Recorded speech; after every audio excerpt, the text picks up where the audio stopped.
Ladies and gentlemen, we have with us Muhammad Kareem Ahmed, who is a senior producer, Radio Pakistan, who has worked as a foreign expert, Urdu language with the China Radio International, Beijing for 3 years, and author of many following books, which I will mention: the चीन से चीन तक का सफ़रनामा, चीन मेरी नज़र में, एक चीनी इनकलाबी कहानी.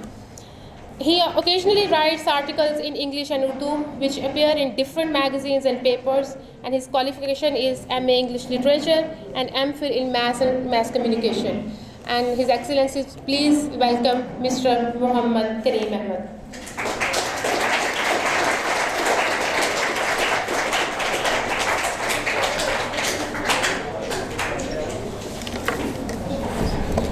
अस्सलाम वालेकुम. सबसे पहले मैं director campus professor doctor Zafarullah Khan साहब सितारा इम्तियाज़, दैन डॉक्टर मोहम्मद उस्मान सईद साहब, दैन मोहम्मद मतीन साहब हैं, मोहतरमा राबिया फ़ारूक साहिबा हैं, और मोहतरमा आसिया मंसूर साहिबा और हसनैन खोखर साहब. आपका बहुत शुक्रिया कि आपने इस इवेंट को अरेंज किया और मुझे ये एजाज़ बख्शा है कि मैं इन स्टूडेंट्स के साथ को इंटरेक्ट कर सकूँ. Thank you very much. अच्छा जी, सबसे पहले तो हमेशा ये बड़ी खुशी की बात होती है कि जब आप यूथ के साथ इंटरेक्ट करते हैं या उनसे बातचीत करते हैं. तो आज का जो सेशन होगा वो इंशाल्लाह एक इंटरेक्टिव होगा. कुछ चीज़ें मैं आपसे सीख लूँगा और कुछ आप मुझे सिखा देंगे, ठीक.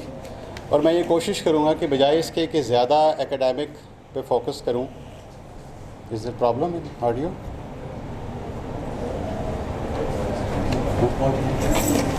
सर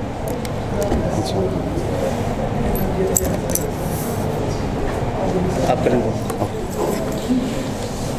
इससे ज़्यादा के बजाय इसके कि मैं ज़्यादा आपको एकेडमिक बताऊं, आप गूगल सर्च कर लेंगे. ये यूथ है, बड़ी इनोवेटिव है, बड़ी डायनामिक है. ये सेकंड्स के अंदर गूगल पे जाती है, वेब पे जाती है और चीज़ों को सर्च आउट कर लेती है. तो मैं कोशिश करूँगा कि जो प्रैक्टिकल लाइफ का मेरा एक्सपीरियंस है या जो चीज़ें मैंने इस प्रैक्टिकल लाइफ में ऑब्ज़र्व की हैं वो आपके साथ शेयर करूं, ताकि आपके लिए कुछ जो लर्निंग का एक समा हो सके.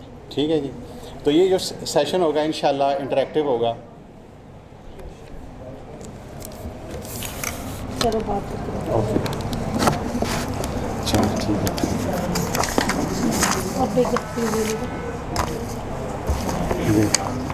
आज का जो मौजू है वो है radio in digital age, prospects and challenges for community development. मेरे ख्याल इसके बगैर अगर मेरी आपको आवाज़ आती तो मैं ज़्यादा ऊंचा बोल लेता हूँ, ऐसे ठीक है?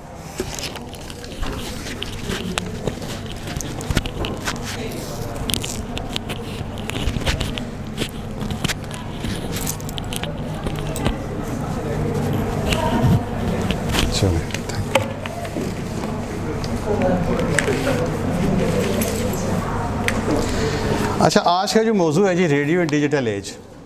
मैं रेडियो का हिस्सा होने के नाते जब कभी इस किस्म का मौजू आता है या जब स्टूडेंट्स के साथ इंटरेक्ट होना पड़ता है तो एज अ रेडियो पर्सन मेरी इंटरप्रिटेशन ये है कि मुझे ऐसा फ़ील होता है कि शायद ये मौजू ऐसा है, ऐसी है जैसे आपको किसी प्रैक्टिकल लाइफ में कोई इंश्योरेंस एजेंट आपके पास आए और वो आपको कायल करे कि आप ये पॉलिसी ख़रीद लें, या किसी बैंक का आदमी आपके पास आए और वो कहे कि आप ये प्रोडक्ट ख़रीद लें। लेकिन मैं ये कोशिश करूँगा कि क्योंकि रेडियो मेरा पैशन है, रेडियो से वाबस्तगी है, तो आज कोशिश करूँगा कि आपको मैं सेंसिटाइज़ कर सकूँ कि रेडियो का रोल क्या है और radio as a media tool उसकी क्या अहमियत है और वो कहाँ स्टैंड करता है आज की दुनिया में। जैसे मैंने आपसे शुरू में अर्ज़ किया है, तो आज का जो हमारा सेशन होगा ये इंटरेक्टिव होगा। ये वन वे ट्रैफिक नहीं होगी, ये टू वे ट्रैफिक होगी। कुछ चीज़ें आप मुझे बता दीजिएगा ताकि हम चीज़ों को समझने में हमें आसानी हो। चूँकि इसका मौजू है रेडियो एंड डिजिटल एज, तो मैं सबसे पहले आपसे शुरू करूँगा, क्योंकि हम इस एक अहद में रह रहे हैं जो कि टेक्नोलॉजी का अहद है। आप सबके पास स्मार्टफोन्स होंगे, लाजमी होंगे। आप उसमें से कौन कौन सी एप्लीकेशन यूज़ करते हैं? कोई any one could tell me, who can tell me? Like WhatsApp आप इस्तेमाल करते हैं, इसके अलावा स्नैपचैट, ओके, और वी चैट, टिकटॉक, ये यूथ की पसंदीदा। एक इंस्टाग्राम भी है, ठीक है, फेसबुक है, बहुत सारी चीज़ें। इट मीन्स आप इस माशरे में रहते हुए आप टेक्नोलॉजी को इस्तेमाल कर रहे हैं, शऊरी तौर पर या गैर शऊरी तौर पर आप उस टेक्नोलॉजी का एक हिस्सा हैं, आप उसको इस्तेमाल कर रहे हैं, ठीक है। अब अगले स्टेप की तरफ जाते हैं। आप में से कितने स्टूडेंट्स ऐसे हैं जो अपने पेरेंट्स के लिए या अपने किसी रिलेटिव के लिए उन्होंने ऑनलाइन टिकट बुक करवाई हो, ऑनलाइन उनके लिए कोई रिजर्वेशंस करवाई हो? किसी एक का कोई एक्सपीरियंस? जी, कहाँ करवाई थी? गुड, डाइवो की। इसके अलावा किसी का एक्सपीरियंस? मैंने भी डाइवो की करवाई थी। डाइवो की, इसके अलावा? चलें ठीक है, डाइवो की टिकट्स भी आप बुक करवाते हैं, इसके साथ आप जो फीस जमा करवाई थी, ठीक है।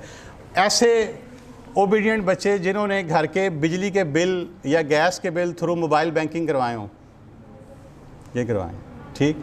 इट मीन्स आप उस माशरे में रह रहे हैं जहाँ पे आप टेक्नोलॉजी को इस्तेमाल कर रहे हैं। ये सिर्फ आपको बताने के लिए था कि आप उस माशरे में रह रहे हैं, उस समाज का हिस्सा हैं, वहाँ पर आप जी रहे हैं जहाँ पे टेक्नोलॉजी आप उसको इस्तेमाल कर रहे हैं, चाहे आप उसको इस्तेमाल पॉजिटिव करें या किसी और सेंस में करें, लेकिन आप कर रहे हैं, ठीक है। आप समझते हैं कि इस टेक्नोलॉजी को इस्तेमाल करने के साथ, जैसे किसी ने टिकट्स बुक करवा दी, किसी ने रेलवे की टिकट बुक करवाई, किसी ने बिल जमा करवा दिया, इसके बावजूद हमारा मुल्क जो है वो हम उसको तरक्की याफ्ता कह सकते हैं? जैसे डेवलप्ड नेशंस की एक पर्टिकुलर डेफिनेशन है, क्या हमारा मुल्क उस पर उतरता है? पूरा नहीं उतरता। सबका इत्तेफाक है, सबका इत्तेफाक है कि हमारा मुल्क इस टेक्नोलॉजी को इस्तेमाल करने के बावजूद अभी भी जो दुनिया की तरक्की याफ्ता ममालिक है उनकी फहरिस्त में नहीं आता। लेकिन साइड बाय साइड हम क्या इस्तेमाल कर रहे हैं? ये दो पैरेलल चीज़ें हैं।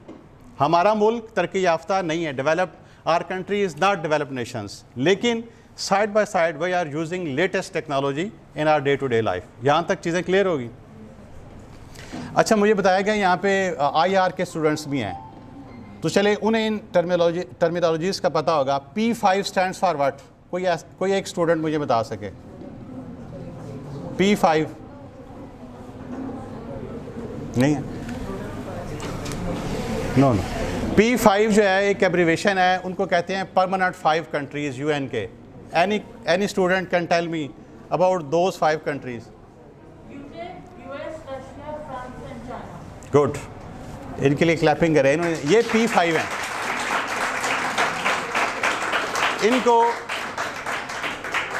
इनको P5 कहा जाता है, ठीक है। इसके बाद एक और ग्रुप है, उसको कहते हैं G7, इससे भी आगाह होंगे। G7 के बाद आता है G20, ठीक है। इसके बाद लेटेस्ट आया ब्रिक्स, चूँकि IR के स्टूडेंट्स भी हैं। इन तमाम ममालिक में रेडियो जो है वो इस्तेमाल होता है, ठीक है। आहिस्ता आहिस्ता मैंने अपने आप को रेडियो की जानिब लेके जाना है, ठीक है। हम जिस माशरे में रह रहे हैं, अगरचे वो इतना तरक्की याफ्ता नहीं है, लेकिन इसके बावजूद हम जो हमें दामे दरमे सुखने हिस्सा मिलता है वेस्ट की तरफ से टेक्नोलॉजी का, वो हम अपनी सोसाइटीज़ में, अपने इंस्टीट्यूशंस में इसको इस्तेमाल कर रहे हैं। सेम हाल जो है वो रेडियो का है, सेम हाल किसका है? रेडियो का है, ठीक है। अब आ जाते हैं हम रेडियो की तरफ आगे। इसमें एक है जी स्लाइड जिसमें ना वो है बिफ़ोर, अच्छा हाँ, इससे पहले मैं जाता हूँ। आप में से कितने स्टूडेंट्स ऐसे हैं जिन्होंने किसी रेडियो स्टेशन का विज़िट किया हो? 1 2 3। किसका किया था आपने? 101 सियालकोट। आपने? लाहौर। कब गई थी आप? Study tour. इस आप नहीं, कौन सा स्टेशन? लाहौर। लाहौर के अलावा किसी ने कोई स्टेशन देखा हो?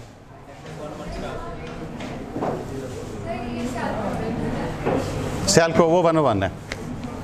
आप स्टडी टूर पे गए थे, वहाँ पे आपने क्या ऑब्ज़र्व किया था?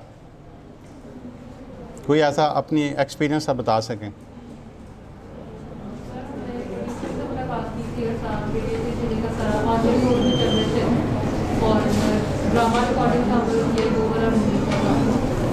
ठीक हो गया। अच्छा, अब में से कितने बच्चे ऐसे हैं जिन्होंने अपने चाइल्डहुड में या अर्ली, जब वो उन फवाने शबाब में कदम रख रहे थे, रेडियो सेट देखा हो, या अपने पेरेंट्स से या अपने किसी एल्डर से रेडियो का जिक्र सुना हो? क्या है आपने? किससे?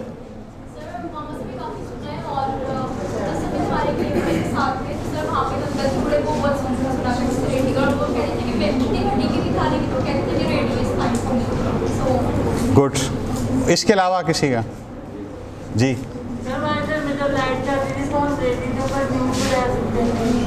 दो।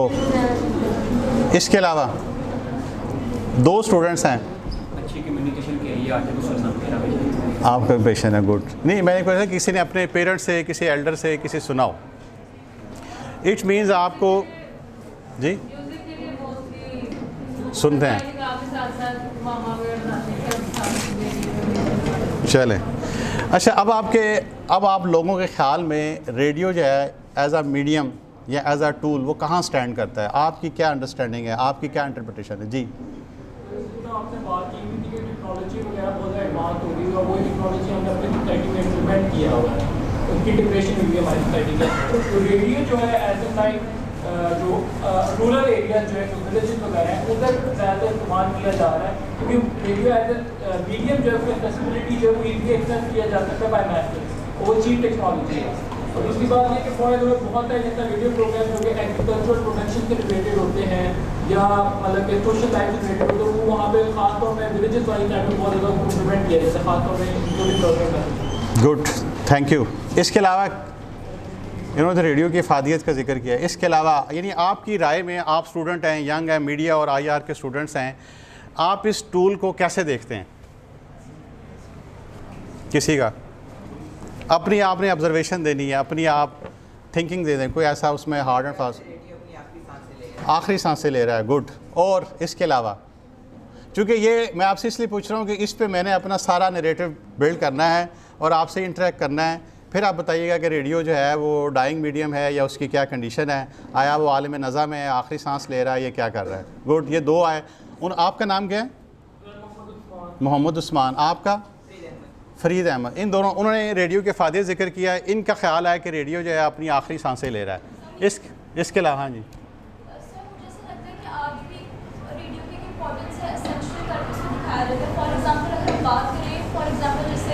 हमारे कंट्री में क्रिकेट मैच होता है तो हमारी जो एडवर्टीजमेंट बनती है अपनी टीम को सपोर्ट करने के लिए, उसमें सिर्फ एक विलेज बैकग्राउंड दिखाया जाता है और उसमें रेडियो जो है उसको हाईलाइट किया जाता है कि लोग उसमें बैठ के सब मतलब आपस में जो है वो गैदरिंग करके जो है वो रेडियो पर सुन रहे हैं, मतलब उनके पास जो फिर एक 2 बजे तक रेडियो होता है कि वो उसके थ्रू न्यूज़ सुन रहे हैं और क्रिकेट अपडेट्स दे रहे हैं। Good, thank you. इसके अलावा किसी की? जी। मुझे कभी पर्सनली कंटेंट बनाना होगा तो मैं रेडियो पे एक सर्च करूँगा, क्योंकि उसके टारगेट ऑडियंस बहुत ज़्यादा लिमिटेड होगी और रेडियो का जो ज़्यादा रीच है ना वो लोअर क्लास की तरफ ही रह गया हुआ। अच्छा। और एज अ बिजनेस भी अगर आप रेडियो को देखें या वैसे आप शौक के लिए भी देखें तो आप ज़्यादा लोगों को नहीं रीच कर सकते। और क्योंकि सोशल मीडिया और टेक्नोलॉजी का एक्सेस काफ़ी ईजी हो जाता है, तो क्योंकि रेडियो सिर्फ आप ऑडियो होता है, विजुअल नहीं होता, तो अब मॉडर्न एरा में रेडियो अगर कहीं रह भी गया तो वो लोअर क्लासेस में या फिर थर्ड वर्ल्ड में। इनका है कि लोअर क्लासेस में रह गया या पुअर के लिए रह गया। ठीक है, आपका इसमें ग्रामी, आपका नाम क्या है? अली इमरान। चले, ये अच्छा पॉइंट आया। जी जी, टेक्नोलॉजी वजूद नहीं है, उन इलाकों में ज़्यादा सुना जाता है रेडियो। नॉन टेक्नोलॉजिकल रीजन में ज़्यादा सुना जाता है। ठीक है, 3 आगे जी। अब इसी को लेकर हम इंशाल्लाह आगे चलें, फिर मैं आपसे कुछ चीज़ें शेयर करूँगा, फिर बताइएगा कि रेडियो ये डाइंग मीडियम है या रेडियो सिर्फ पुअर लोगों तक है या लोअर जो स्ट्रेटिफिकेशन है हमारी सोसाइटी की वहाँ तक है। ठीक है, अब चूँकि मैंने आपसे जिक्र किया कि टेक्नोलॉजी का, हम एक पसमानदा माशरे में रह रहे हैं, लेकिन इसके बावजूद हम टेक्नोलॉजी को इस्तेमाल कर रहे हैं, लेकिन हमारा शुमार जो है वो तरक्की याफ्ता ममालिक में नहीं होता। इस पे सारे हैं ना, इस पर एक स्लाइड थी डॉक्टर साहब के जिसमें ना बिफ़ोर एंड आफ्टर का था, उससे ज़्यादा इन्हें अंदाज़ा होगा। सेकंड है, ये पहले पेज पे ही है वो जो बिफ़ोर एंड आफ्टर वाली ना। ओके, कोई बात नहीं। अच्छा, ये जनरल नॉलेज का क्वेश्चन है आईआर वालों के लिए भी और मैथ्स काम के लिए भी, कि जब पाकिस्तान आज़ाद हुआ था तो कितने रेडियो स्टेशन जो है वो पाकिस्तान के हिस्से में आए थे? ये जनरल नॉलेज का क्वेश्चन है जी। 3 गुड। कौन कौन सा? एक आप बताएं, एक आप बता दें। ढाका, आप? लाहौर। 3 आए थे। अच्छा, अब आप गैस वर्क करें कि रेडियो पाकिस्तान के कितने स्टेशन होंगे पूरे पाकिस्तान में?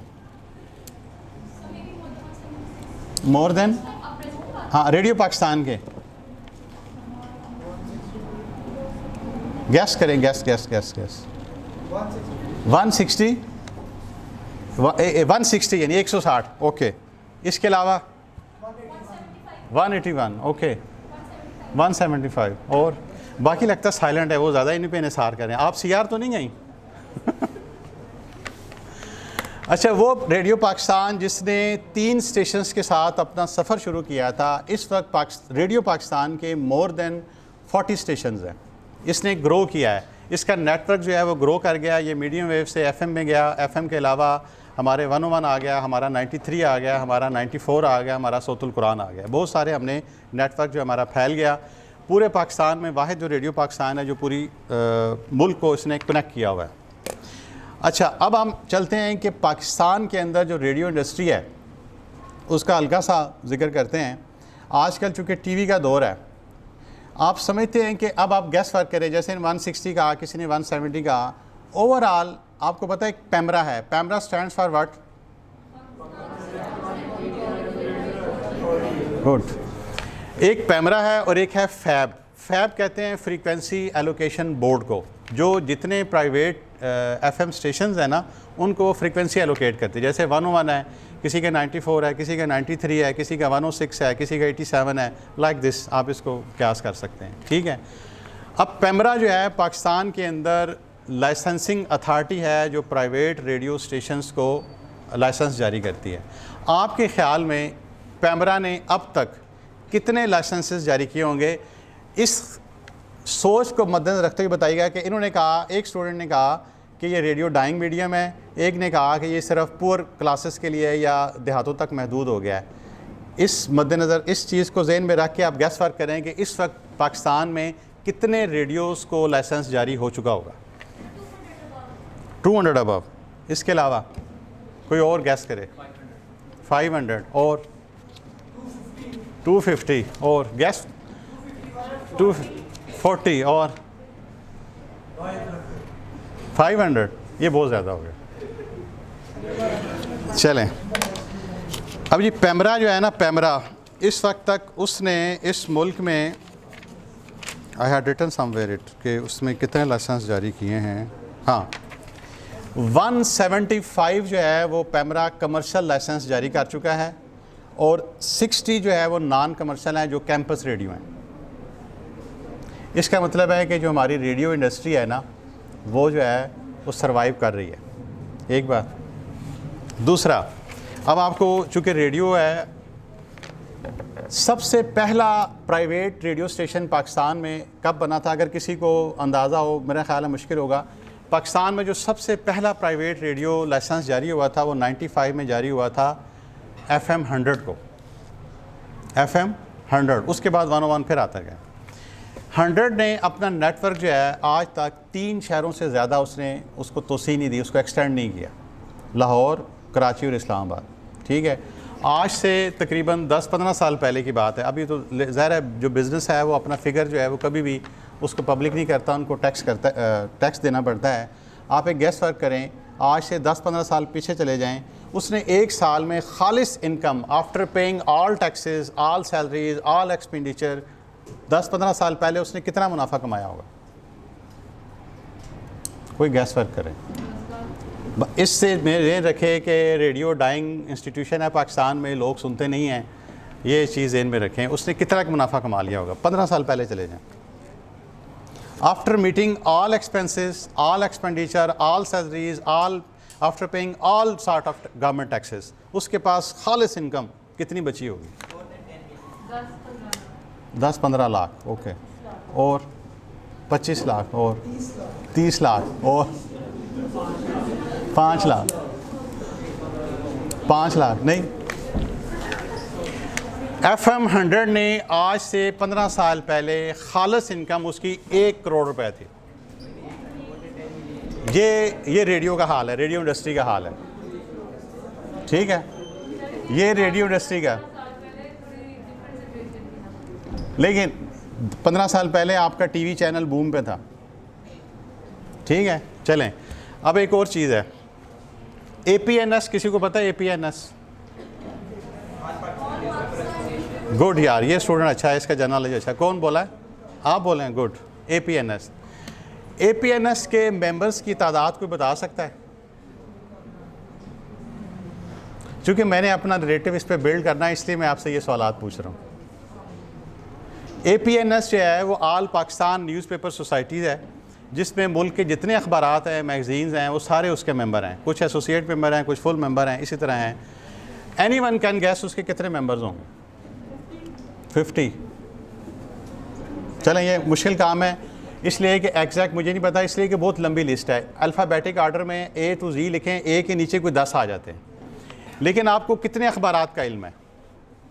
कोई नाम ले दें। आप कहते हैं जी ये अखबार मुझे पता है। जंग, गिने खुद गिने। एक जंग हो गया 1, और एक्सप्रेस 2, नवाया वक्त 3, 92 4, दुनिया 5, डान 6, ओमेगा 7, नवाई शमाल 8, पाकिस्तान ऑब्जर्वर 10 हो गए, डेली पाकिस्तान 11, 92 हो गया मेरे ख्याल, खबरें 12, और कैंपस न्यूज़ 13 कर लें। चलें, मैं ख्याल APNS का मेंबर नहीं होगा वो। 12 इतने स्टूडेंट्स बैठे हैं और APNS की इतनी तवील लिस्ट है और हम 12 से ज़्यादा नहीं गिन सके। ठीक है, इट डजेंट मीन कि वो अखबारात एग्जिस्ट नहीं करते। वो अखबारात हैं, वो फुल मेंबर भी हैं, वो एसोसिएट मेंबर भी हैं, वो जो रिस्पेक्टिव गवर्नमेंट्स हैं उनसे फ़ंड भी लेते हैं, उनसे ऐड भी लेते हैं, PID उनको ओन करती है, रिस्पेक्टिव DGPR उनको ओन करता है। इट मीन्स हमारे ना जानने से जो ग्राउंड रियलिटी है वो मुतासिर नहीं होती। ठीक है, ये दूसरा मामला आ गया। APNS के बहुत सारे मेंबर्स हैं, लेकिन हमें सिर्फ 12 का इल्म है। लेकिन 12 के अलावा फ़र्ज़ करें वो 200 हैं या 400 हैं या 500, चूँकि पूरे मुल्क के ज़्यादा होंगे, इसलिए कि A to Z आप जाएँ तो उसमें A के नीचे कोई 10-12 हैं, फिर B के नीचे इतने हैं। इट मीन्स हम 12 से ज़्यादा हम आगे नहीं बढ़ सके। लेकिन क्या इसका मतलब हम ये लें कि बाकी अखबारात या मैगज़ीन्स या जो पीरियडिकल्स हैं वो एग्जिस्ट नहीं करते? क्या इससे हम ये इंटरप्रेट कर सकते हैं? नहीं कर सकते ना। इट मीन्स कि अगर हम किसी चीज़ के बारे में नॉलेज नहीं रखते या हमारा नॉलेज महदूद है, इट डजेंट मीन कि that particular thing doesn't exist. Okay, यहाँ तक चीज़ क्लियर होगी। पहली चीज़ क्लियर हुई कि हम एक पसमानदा माशरे में रह रहे हैं, लेकिन टेक्नोलॉजी साइड बाई साइड इस्तेमाल कर रहे हैं। हम ये जानते हैं कि इस मुल्क में 150 से ज़ायद रेडियो स्टेशंस हैं। ठीक है, हम ये जानते हैं कि अखबारात शायद 1000 के करीब होंगे, लेकिन हम जो है उनको 12 तक काउंट कर सकें। लेकिन इसके बावजूद हम एक पसमानदा माशरे में रहते हैं। ठीक, ठीक है, अब आगे चलते हैं। चूँकि आपने टेक्नोलॉजी का जिक्र किया, आपने जब ऑब्जर्वेशन का पूछा था तो ये वाकई बात मुझे आपको ध्यान रही थी कि जिस वक्त हम उधर मौजूद थे उधर भी 2-3 शोज ऑनलाइन जा रहे थे और उनका सारा काम स्मूथली चल रहा था। हालांकि हमें लगता नहीं था कि रेडियो इतना काम करता है, इतना काम होता है उधर। नहीं, ये इसी तरह होता है। अब मैं कोशिश करता हूँ कि आपके साथ वो चीज़ें बता सकूँ जो मैंने ऑब्ज़र्व की हैं। अच्छा, अब हम ये चीज़ हम समझ गए कि हम इस माशरे में रहते हुए टेक्नोलॉजी का इस्तेमाल कर रहे हैं। देखिए, रेडियो भी इसी टेक्नोलॉजी का, इसी माशरे का हिस्सा है। क्या रेडियो बाहर से आ गया ना? अगर हमारी रियासत है या हमारे जो इदारे हैं, अगर वो टेक्नोलॉजी को प्रमोट कर रहे हैं तो फिर हिस्सा आहिस्ता आहिस्ता रेडियो की तरफ भी आया है। ठीक है, अब रेडियो क्या कर रहा है? रेडियो चूँकि उसी समाज का हिस्सा है तो इसने भी उसी समाज से हिस्सा लिया है। अगरचे आपकी जो टिकट है अब रेलवे की ऑनलाइन बुक हो जाती है, लेकिन क्या इससे रेलवे की जो टाइम टेबल है वो दुरुस्त हो गया? नहीं हुआ। रेलवे की जो इंफ्रास्ट्रक्चर है वो बेहतर हुआ? नहीं हुआ। क्या रेलवे ने बेहतर सर्विसेज दे दी? नहीं दी। इसी तरह आप देखें, आप में से अक्सर के एक्सपीरियंस हुआ होगा, अब आप फ़्लाइट को ट्रैक करते हैं। फ़र्ज़ करें यहाँ से लाहौर से कनाडा के लिए गई है, आप फ़्लाइट ट्रैकर से उसको फ़्लाइट को ट्रैक करते हैं और जो साहब उस पर सवार हैं उनके पहुँचने से पहले आपको पता लग जाता है कि ये त्यारा जो है वो लैंड कर गया है कनाडा में खैर खैरियत से और आफियत से, और आप उसको स्टेप बाय स्टेप कर रहे हैं। लेकिन इसके बावजूद PIA दुनिया की सबसे निचले दर्जे पे है। टेक्नोलॉजी हम इस्तेमाल कर रहे हैं, लेकिन क्या हम